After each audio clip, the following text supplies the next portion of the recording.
നീതിയുള്ള ന്യായാധിപതിയും സർവശക്തനും മഹാകാരുണ്യനുമായ സർവശക്തൻ്റെ തിരുനാമം ഇന്നും എന്നേക്കും മഹത്വപ്പെടുമാറാകട്ടെ.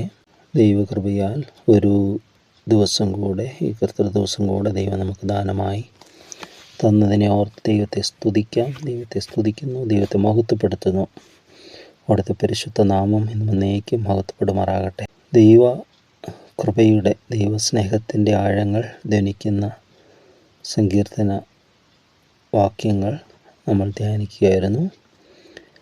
ഓരോന്നിലും ഒരു ഭക്തൻ്റെ അവൻ ചിന്തിക്കുന്ന, അവൻ കരുതുന്നതുമായ ദൈവികമായ അനുഭവങ്ങൾ അവൻ ദൈവത്തോട് പങ്കുവയ്ക്കുന്നു. തനിക്കറിയാൻ പാടില്ലാതെ ദൈവത്തോട് ചോദിക്കുന്നു. തനിക്ക് താൻ കാണുന്ന കാര്യങ്ങൾക്ക് വേണ്ടി പ്രാർത്ഥിക്കുന്നു. തൻ്റെ ജീവിതത്തിൽ തന്നെ എല്ലാം പ്രാർത്ഥനകളായി രൂപാന്തരപ്പെടുന്നു. അങ്ങനെ മനോഹരമായ ഒരു അനുഭവം. ഇത് നമ്മുടെ ജീവിതത്തിലും ഒരു മാതൃകയായി, ഒരു അനുഭവമായി എല്ലാം ദൈവത്തോട് പങ്കുവയ്ക്കുന്ന, ദൈവത്തെ അറിയിക്കുന്ന ഒരു നല്ല സ്വഭാവം, ഒരു ഡിവൈൻ നേച്ചർ നമുക്കുണ്ടാകട്ടെ എന്ന് പ്രാർത്ഥിക്കുകയും ചെയ്യുന്നു. ഇവിടെ 94-ാമത്തെ സങ്കീർത്തനത്തിലേക്ക് കടന്നു വന്നിരിക്കുകയാണ്. ഇച്ചിരി പുതിയ നിയമ അടിസ്ഥാനത്തിൽ നോക്കുമ്പോൾ ഇച്ചിരി നമുക്ക് പ്രയാസമായിട്ടുള്ള ഒരു കാര്യമാണ്. എന്നാൽ ദൈവം ഇന്നലെയും ഇന്നും എന്നേക്കും അനന്യനാകുന്നു, മാറ്റമില്ലാത്തവനാണ്. ദ സെയിം എന്ന് പറയും അല്ലേ. ദൈവത്തിന് മാറ്റമില്ല, ഗതിഭേദത്താലുള്ള ആച്ഛാദനങ്ങളില്ല എന്ന് പറയും. സമയങ്ങൾക്കനുസരിച്ച് ദൈവത്തിൻ്റെ സ്വഭാവം മാറുന്നില്ല. അവൻ എന്നേക്കും നീതിയുള്ള ന്യായാധിപതിയാണ്, അവൻ സർവശക്തനാണ്. ദൈവത്തിന് മാറ്റമില്ല എന്ന് പറയും. അപ്പോൾ ഇവിടെ ഈ പ്രാർത്ഥിക്കുന്ന പ്രാർത്ഥന പുതിയ നിയമ കോൺസെപ്റ്റ്, അതിൽ അല്പം വിഷമമായിട്ട് തോന്നും. പക്ഷേ അത് നമ്മൾ ചിന്തിക്കുമ്പോൾ അത് ശരിയായിട്ടുള്ള ഒരു ഇതായിട്ട് നമുക്ക് കാണാനായിട്ട് പറ്റും. അതിൻ്റെ അർത്ഥം മനസ്സിലാകും. ഇവിടെ തുടങ്ങുന്നത് തന്നെ പ്രതികാരത്തിൻ്റെ ദൈവമായ യഹോവേ, പ്രതികാരത്തിൻ്റെ ദൈവമേ പ്രകാശിക്കണമേ, ഭൂമിയുടെ ന്യായാധിപതിയെ എഴുന്നേൽക്കണമേ, ഡംബികൾക്ക് നീ പ്രതികാരം ചെയ്യണമേ. യഹോവേ, ദുഷ്ടന്മാർ എത്രത്തോളം ഘോഷിച്ചുല്ലസിക്കും. അവർ ശകാരിച്ചു ധാർഷ്ട്യം സംസാരിക്കുന്നു, നീതികേട് പ്രവർത്തിക്കുന്നവരും വമ്പ് പറയുന്നു. യഹോവേ, അവർ നിന്റെ ജനത്തെ തകർത്തു കളയുന്നു, നിന്റെ അവകാശത്തെ പീഡിപ്പിക്കുന്നു. അവർ വിധവയെയും പരദേശിയും കൊല്ലുന്നു, അനാഥന്മാരെ അവർ ഹിംസിക്കുന്നു. യഹോവ കാണുകയില്ല എന്നും യാക്കോബിൻ്റെ ദൈവം ഗ്രഹിക്കുകയില്ലെന്നും അവർ പറയുന്നു. ജനത്തിൽ മൃഗപ്രായവരെ ചിന്തിച്ചുകൊള്ളുവീൻ, ഭോഷന്മാരെ നിങ്ങൾക്ക് എപ്പോൾ ബുദ്ധി വരും. ചെവിയെ നട്ടവൻ കേൾക്കുകയില്ലയോ, കണ്ണിനെ നിർമ്മിച്ചവൻ കാണുകയില്ലയോ, ജാതികളെ ശിക്ഷിക്കുന്നവൻ ശാസിക്കുകയില്ലയോ, അവൻ മനുഷ്യർക്ക് ജ്ഞാനം ഉപദേശിച്ചു കൊടുക്കുന്നില്ലയോ. മനുഷ്യരുടെ വിചാരങ്ങളെ മായ എന്ന് യഹോവ അറിയുന്നു. ഇവിടെ നമ്മൾ ചിന്തിച്ച് പ്രതികാരത്തിൻ്റെ ദൈവമേ, അപ്പോൾ ദൈവം പ്രതികാരം ചെയ്യുന്നവനാണോ എന്ന് നമ്മൾ ചിന്തിക്കുകയാണ്. ദൈവം പ്രതിക്രിയ ചെയ്യുന്നവനാണ്. പ്രതിക്രിയ നടത്തി ഓരോരുത്തരും അവൻ്റെ പ്രവർത്തിക്കെടുത്തവണ്ണം പ്രതിഫലം നൽകുന്നവനുമാണ്. ദൈവം നീതിയുള്ള ന്യായാധിപതിയാണെന്ന് പറയും. ഇവിടെ ഈ പ്രതികാരം എന്ന് പറയുമ്പോൾ ആ ഒരു അർത്ഥത്തിൽ എടുക്കാൻ സാധിക്കണം. പ്രതികാരം ചെയ്യാം, റിവെഞ്ച് എന്ന് പറയുമ്പോൾ. ഇപ്പോൾ പുതിയ നിയമത്തിലേക്ക് വരുമ്പോൾ പൗലോസ് അപ്പോസ്തലൻ ഇവിടെ റോമലേഖനത്തിൽ പറയുന്നുണ്ട്, പ്രതികാരം ചെയ്യരുത്, കാരണം ദൈവത്തിനുള്ളതാണ്. പ്രതികാരം ദൈവത്തിനുള്ളത് എന്ന് പറയുന്നു. റോമർക്കെഴുതിയ ലേഖനം 12-ാമത്തെ അധ്യായം അവിടെ 17 മുതൽ വാക്യങ്ങൾ പറയുകയാണ്. ആർക്കും തിന്മയ്ക്ക് പകരം തിന്മ ചെയ്യാതെ സകല മനുഷ്യരുടെയും മുമ്പിൽ യോഗ്യമായത് മുൻകരുതി കഴിയുമെങ്കിൽ നിങ്ങളാൽ ആവോളം സകല മനുഷ്യരോടും സമാധാനമായിരിക്കുവിൻ. പ്രിയമുള്ളവരെ, നിങ്ങൾ തന്നെ പ്രതികാരം ചെയ്യാതെ ദൈവകോപത്തിന് ഇടം കൊടുക്കുവീൻ. പ്രതികാരം എനിക്കുള്ളത്, ഞാൻ പകരം ചെയ്യും എന്ന് കർത്താവ് അരുളി ചെയ്യുന്നു. എന്നാൽ നിന്റെ ശത്രുവിനെ ശക്കുന്നുവെങ്കിൽ അവന് തിന്മാൻ കൊടുക്കുക, ദാഹിക്കുന്നുവെങ്കിൽ കുടിക്കുവാൻ കൊടുക്കുക. അങ്ങനെ ചെയ്താൽ നീ അവൻ്റെ തലമേൽ തീക്കനൽ കുന്നിക്കും എന്ന് എഴുതിയിരിക്കുന്നുവല്ലോ. തിന്മയോട് തോൽക്കാതെ നന്മയാൽ തിന്മയെ ജയിക്കുക. ഇവിടെ പറയുന്ന കാര്യം തിന്മയ്ക്ക് പകരം തിന്മ ചെയ്യരുതെന്നാണ്.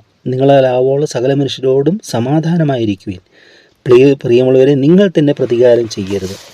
അപ്പോൾ ദൈവം പ്രതികാരം ചെയ്യുന്നു. ഇവിടെ പറയുകയാണ്, ദൈവകോപത്തിന് ഇടം കൊടുക്കുവിൻ, പ്രതികാരം എനിക്കുള്ളത്, ഞാൻ പകരം ചെയ്യുമെന്ന് പറയുന്നതാണ്.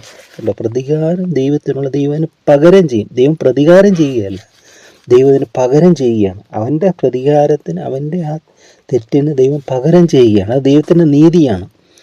നമ്മൾ ചിന്തിക്കുക, ഒരു ശിക്ഷ ചെയ്ത ഒരുവനെ ഒരു മനുഷ്യൻ ശിക്ഷിക്കുമ്പോൾ അത് കുറ്റകരമായി മാറുന്നു.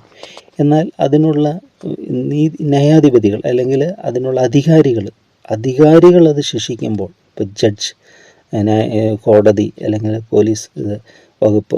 അവർ ശിക്ഷിക്കുമ്പോൾ അത് ന്യായമാണ് നമ്മൾ പറയും. ആ ശിക്ഷയെ അവർ ശിക്ഷ വിധിക്കുമ്പോൾ അത് നമ്മൾ തെറ്റാണെന്ന് പറയില്ല. തെറ്റിൻ്റെ ശരിവശങ്ങളല്ല അതിനെക്കുറിച്ച് പറയുന്നത്, അത് അവരുടെ ഡ്യൂട്ടിയാണ്, ദെയർ ഡ്യൂട്ടി അല്ലേ. വെറുതെയാണ് ഒരു വാൾ വഹിക്കുന്നതെന്ന് പറയും. അതായത് റോമർക്ക് ലേഖനം 13-ാമത്തെ അധ്യായത്തിൽ തന്നെ ഏതു മനുഷ്യനും ശ്രേഷ്ഠാധികാരങ്ങൾ കീഴടങ്ങട്ടെ, ദൈവത്താലല്ലാതെ ഒരധികാരവുമില്ലല്ലോ, ഉള്ള അധികാരങ്ങളോ ദൈവത്താൽ നിയമിക്കപ്പെട്ടിരിക്കുന്നു. ആകയാൽ അധികാരത്തോട് മറുക്കുന്നവൻ ദൈവവ്യവസ്ഥയോട് മറുക്കുന്നവരോ ശിക്ഷാവിധി പ്രാപിക്കും. വാഴുന്നവർ സൽപ്രവർത്തിക്കൽക്കത്ത ദുഷ്പ്രവർത്തിക്കത്ര ഭയങ്കരം. അധികാരസ്ഥനെ ഭയപ്പെടാതിരിക്കുവാൻ ഇച്ഛിക്കുന്നുവോ, നന്മ ചെയ്യുക, എന്നാൽ നീ അവനോട് പുകഴ്ച ലഭിക്കും. നിന്റെ നന്മയ്ക്കായിട്ടല്ലോ അവൻ ദൈവ ശുശ്രൂഷകനായിരിക്കുന്നത്. നീ തിന്മ ചെയ്താലോ ഭയപ്പെടുക, വെറുതെയല്ല അവൻ വാൾ വഹിക്കുന്നത്. അവൻ ദോഷം പ്രവർത്തിക്കുന്നവൻ്റെ ശിക്ഷയ്ക്കായി പ്രതികാരിയായ ദൈവ ശുശ്രൂഷക്കാരൻ തന്നെ. അതുകൊണ്ട് ശിക്ഷയെ മാത്രമല്ല മനസാക്ഷി വിചാരിച്ചും കൂടെ കീഴടങ്ങിയിരിക്കുക എന്ന് പറയുകയാണ്. അപ്പോൾ ഇവിടെ പറയുകയാണ്, ഈ അധികാരവർഗം, അതായത് ശിക്ഷ വിധിക്കാനുള്ള ജഡ്ജ് ഉണ്ടല്ലോ, ജുഡീഷ്യറി എന്ന് പറയും അല്ലേ, ന്യായ, എന്താ പറയുന്നത്, അത് ദൈവത്തിൻ്റെ ഒരു പദ്ധതിയാണ്. ദൈവ ശുശ്രൂഷക്കാരാണെന്ന് പറയുന്നത് അവർ. കാരണം അവരുടെ ദൈവികമായ പ്രവൃത്തിയാണ് ചെയ്യുന്നത്. അവൻ ദോഷം പ്രവർത്തിക്കുന്നതിന് ശിക്ഷയ്ക്ക് വേണ്ടി. അപ്പോൾ ദുഷ്ടത, സമൂഹത്തിൽ തെറ്റ് ചെയ്യുന്നവരെ ശിക്ഷിക്കാൻ, അത് ദൈവ ശുശ്രൂഷ തന്നെയാണെന്ന് പറയുന്നത്. അപ്പോൾ ദൈവം ശിക്ഷിക്കുന്ന ദൈവമാണ്, എല്ലാം കണ്ണടച്ച് വിടുന്ന ഒരു ദൈവമല്ല. ദൈവം നീതിയുള്ള ന്യായാധിപതിയാണ്. ഇവിടെ എന്നാൽ ഈ സങ്കീർത്തനക്കാരൻ പ്രാർത്ഥിക്കുന്നത് തൻ്റെ വ്യക്തിപരമായ പ്രതികാരമല്ല അവിടെ കാണുന്നത്. പിന്നെ എന്താണ്, അവൻ സമൂഹത്തിൽ നടക്കുന്ന ഒന്ന് രാഷ്ട്രീയവും രണ്ട് മനുഷ്യരുടെയും തിന്മകളുമൊക്കെ കാണുകയാണ്. പ്രതികാരത്തിൻ്റെ ദൈവമായ യഹോവേ, പ്രതികാരത്തിൻ്റെ ദൈവമേ പ്രകാശിക്കണമേ. അപ്പോൾ ദൈവം അതാണ് ദൈവം തക്ക സമയത്ത് പ്രതികാരം എനിക്കുള്ളത് ഞാൻ പ്രതിക്രിയ ചെയ്യുമെന്നാണ് അവിടെ പറയുന്നത്. തക്ക സമയത്ത് ദൈവം എന്ത് ചെയ്യുമെന്ന് പറയുന്നത് അവിടെ പറയുകയാണ്, പ്രതികാരം എനിക്കുള്ളത് ഞാൻ പകരം ചെയ്യും. അതാ ശരിക്കും പറയുന്നത്, പ്രതികാരം എനിക്കുള്ളത് ഞാൻ പകരം ചെയ്യും. അപ്പോൾ ദൈവത്തിൻ്റെ പ്രവൃത്തിക്ക് വേണ്ടി ഈ സങ്കീർത്തനക്കാരൻ ദൈവത്തോട് യാചിക്കുകയാണ്, പ്രതികാരത്തിന് ദൈവമേ പ്രകാശിക്കണമേ. ഭൂമിയുടെ ന്യായാധിപതിയെ എഴുന്നേൽക്കണം. കണ്ടോ, ഭൂമിയെ മുഴുവൻ കണ്ടോണ്ട, ഭൂമിയുടെ മുഴുവൻ ന്യായാധിപതി, ദൈവം ന്യായാധിപതി കൂടിയാണ്. ന്യായാധിപതിയെ എഴുന്നേൽക്കണമേ. ആരോടാണ്? ഡംബികൾക്ക് നീ പ്രതികാരം ചെയ്യണമേ. യഹോവയെ ദുഷ്ടന്മാർ എത്രത്തോളം ഘോഷിച്ചുല്ലസിക്കും. അവർ ശകാരിച്ച് ധാർഷ്ട്യം സംസാരിക്കുന്നു, നീതികേട് പ്രവർത്തിക്കുന്ന ഏവരും വമ്പ് പറയുന്നു. ചോദിക്കാതെ യഹോവയെ ദുഷ്ടന്മാർ എത്രത്തോളം ഘോഷിച്ചുല്ലസിക്കും. ഇതാണ് ഏറ്റവും സങ്കീർത്തനക്കാരനും ഏറ്റവും ദോഷമായി തോന്നുന്നത്. ദുഷ്ടത ചെയ്യുക മാത്രമല്ല, അവൻ ദുഷ്ടതയിൽ അവൻ ആർമാദിക്കുകയാണ്, അവൻ ഘോഷിച്ചുല്ലസിക്കുകയാണ്, അവൻ്റെ ദുഷ്ടതയെ അവൻ പുകഴുകയാണ്. അതിലങ്ങോട്ടവൻ ഒന്നിനെയും ഭയപ്പെടാതെ. ദൈവഭയമുണ്ടെങ്കിൽ ദുഷ്ടത മാറുമല്ലോ. ദൈവഭയമില്ല. ഇപ്പോൾ ഒരു ഭക്തൻ പറയും, ഇയ്യോബ് പറഞ്ഞു, അവനെന്നെ കൊന്നാലും ഞാനും അവനെ കാത്തിരിക്കുമെന്ന് പറഞ്ഞു. അതാ ദൈവം എന്ത് ചെയ്താലും ദൈവത്തിനെ കാത്തിരിക്കുന്ന ഭക്തൻ്റെ ആ ഭക്തി. എന്നാലും ഇവിടെ ദുഷ്ടൻ എന്താ പറയുന്നത്? അതിന് തിരിച്ചു പറയുന്നു, കൊല്ലുവോളം ഞാൻ ദുഷ്ടത ചെയ്യുമെന്നാണ് പറയുന്നതെന്ന്. ദുഷ്ടന്മാർ അവരുടെ ക്രിയ കണ്ടറിയാം. ആരെയും ഭയമില്ല, നിർഭയരായവർ ദുഷ്ടത വർദ്ധിപ്പിക്കുക. അവരെന്ത് ചെയ്യുന്നു? നീതികൾ പ്രവർത്തിക്കുന്ന ഏവരും വമ്പ് പറയുന്നു. യഹോവയെ, അവർ നിൻ്റെ ജനത്തെ തകർത്ത് കളയുന്നു, നിൻ്റെ അവകാശത്തെ പീഡിപ്പിക്കുന്നു. ഇതൊക്കെയാണ് അവർ ചെയ്യുന്ന ദുഷ്ടത. അവർ വിധവയെയും പരദേശിയെയും കൊല്ലുന്നു, അനാഥന്മാരെ അവർ ഹിംസിക്കുന്നു. യഹോവ കാണുകയില്ല എന്നും യാക്കോബിൻ്റെ ദൈവം ഗ്രഹിക്കുകയില്ലെന്നും അവർ പറയുന്നു. ജനത്തിൽ മൃഗപ്രായവരായവർ ചിന്തിച്ചുകൊള്ളുവിൻ, ഭോഷന്മാരെ നിങ്ങൾക്കിപ്പോൾ ബുദ്ധി വരും. ഇവിടെ അവർ ചെയ്യുന്നത് തെറ്റതാണ്. എന്ത് ദുഷ്ടത ചെയ്യുന്നു, എന്നിട്ട് അത് നീതീകരിക്കും. മാത്രമല്ല അതിൽ ആർമാദിക്കുകയാണ് അവർ. മറ്റുള്ളവർക്ക് ഒരു ദോഷമൊന്നും അവർ കാണുന്നില്ല. അപ്പം ഇങ്ങനെ വരുമ്പോൾ ദൈവം പ്രതികാരം ചെയ്യുമോ, അല്ലെങ്കിൽ ദൈവം അതിന് പകരം ദൈവം പകരം ചെയ്യുമോ? നമ്മൾ പുതിയ നിയമത്തിലേക്ക് വരുമ്പോൾ അങ്ങനെയുണ്ടോ? ഉണ്ട്. അനന്യാസും സഫീറായും അല്ലേ, ആദിമസഭയുടെ ആരംഭത്തിൽ തന്നെ അപ്പോസ്തല പ്രവൃത്തി 5-ാം അധ്യായത്തിൽ നമ്മൾ കാണുന്നുണ്ട്. എല്ലാവരും സകലരും സ്വത്തൊക്കെ വിറ്റ് എല്ലാ അപ്പോസ്തലന്മാരുടെ കാൽക്കൽ കൊണ്ടുവന്ന് വെച്ചപ്പോൾ അനന്യാസും സഫീറായും ഭാര്യയും ഭർത്താവുമാണ്. അവരും തങ്ങൾക്കുള്ളത് വിറ്റ് ഒരു ഭാഗം എടുത്ത് മറച്ചു വെച്ചു. എന്നിട്ട് കാപട്യത്തോടെ വന്ന് പത്രോസ്ലീഹായുടെയൊക്കെ മുമ്പിൽ വന്ന് നിൽക്കുകയാണ്. അപ്പോൾ ഈ പത്രോസ്ലീഹ ചോദിക്കും, ഇത്രയ്ക്കാണോ നിലം വിറ്റത്? അപ്പോൾ അവർ കള്ളം പറയും, രണ്ടുപേരും ഒത്തു. അവർ പറയും എത്രയ്ക്ക് തന്നെ. പക്ഷെ അവർ അവരുടെ അടുത്ത് പറഞ്ഞില്ല ആരും വിൽക്കാനൊന്നും. പക്ഷെ അവർ കാപട്യം കാണിക്കുകയാണ്, കപടത. അപ്പോൾ ആ സഭയുടെ ആരംഭത്തിൽ തന്നെ ദൈവം കാപട്യം നുള്ളിക്കളയുകയാണ്. കാരണം സഭയുടെ ആരംഭ സമയമാണത്. Beginning stage. അപ്പോൾ ആക്ട്സ് ഓഫ് ദി അപ്പോസ്തല പ്രവർത്തനം 5-ാം അധ്യായം എന്ന് പറയുന്നത്.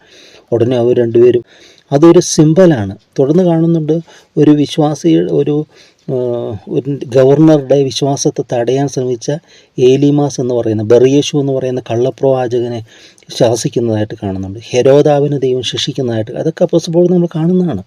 ഹെരോദാവിനെ അവൻ പെട്ടെന്ന് ക്ഷണത്തിൽ അവൻ ക്രമിച്ച് അവൻ പ്രാണനെ വിട്ടു എന്ന് പറയുന്നുണ്ട്. ക്ഷണത്തിൽ അവൻ ദൈവമെന്ന് നടിച്ചുകൊണ്ട് ദൈവത്തിന് മീതെ താൻ ദൈവത്തെ പോലെ അവൻ പ്രസംഗിക്കാനായിട്ട് തുടങ്ങി. ഉടനെ അവന് നാശം വരുന്നതായിട്ട്. അപ്പോൾ ദൈവം ശിക്ഷിക്കുന്ന ദൈവമാണ്. വെളിപാട് പുസ്തകത്തിലേക്കൊക്കെ വരുമ്പോൾ ദൈവം യുദ്ധം ചെയ്യുന്നുണ്ട്. കർത്താവായ യേശു ക്രിസ്തു കുതിരമേൽ വന്ന് യുദ്ധം ചെയ്യുന്നുണ്ട് ശത്രുക്കളോട്.